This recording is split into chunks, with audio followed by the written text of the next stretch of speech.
Silaameti ababa ya jolle banero guraba gandero rasa satu kakasa diratu tu kakasa osutu kaninjre maltu biyana basa alla morinu chome demna milkinu tole yoran demes malkaba kesa koti bekaba Angkano ko bagara enyutini mad kesi garangkan ko kesi ko madadang ya mungkin di salone siade anjalalet walargan kenya yom ya mungkin di salone siade anjalalet walargan kenya yom ya mungkin di salone siade anjalalet walargan kenya yom ya mungkin di salone siade anjalalet walargan kenya yom sila sumayada ya mungkin sida bentao anam marada uno sumayada sida bentao anam marada ya mungkin di salone siade anjalalet walargan kenya yom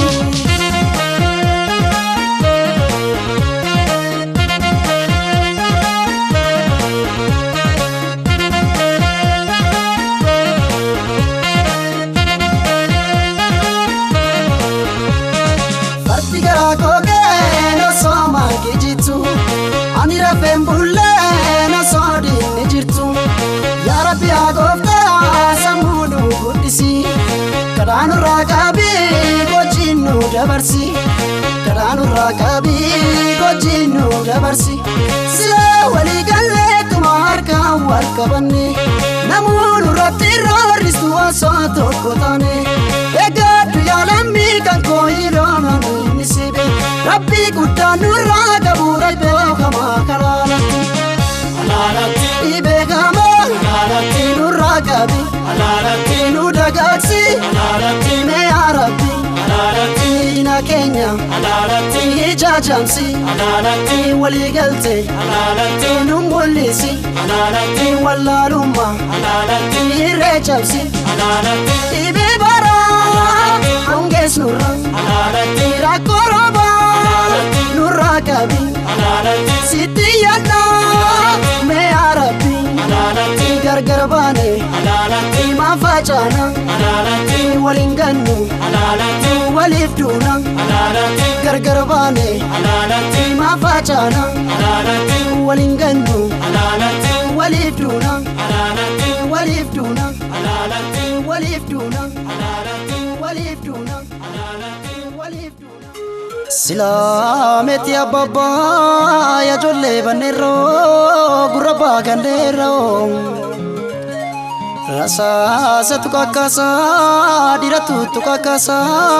osutu kaninjre maltu biyana basa alla morinu chome demna milkinu tole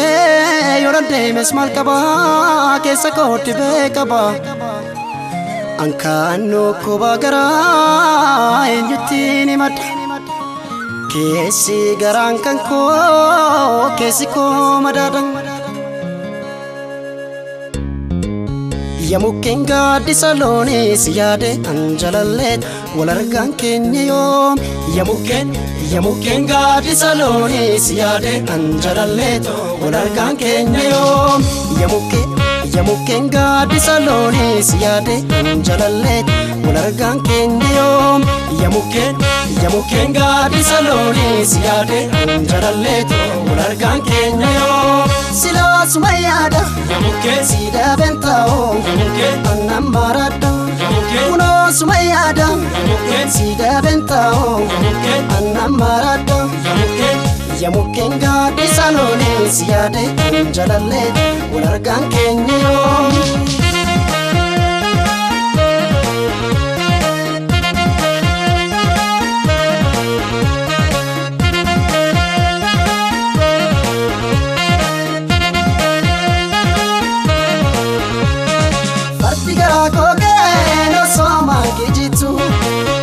Fembulle na sodi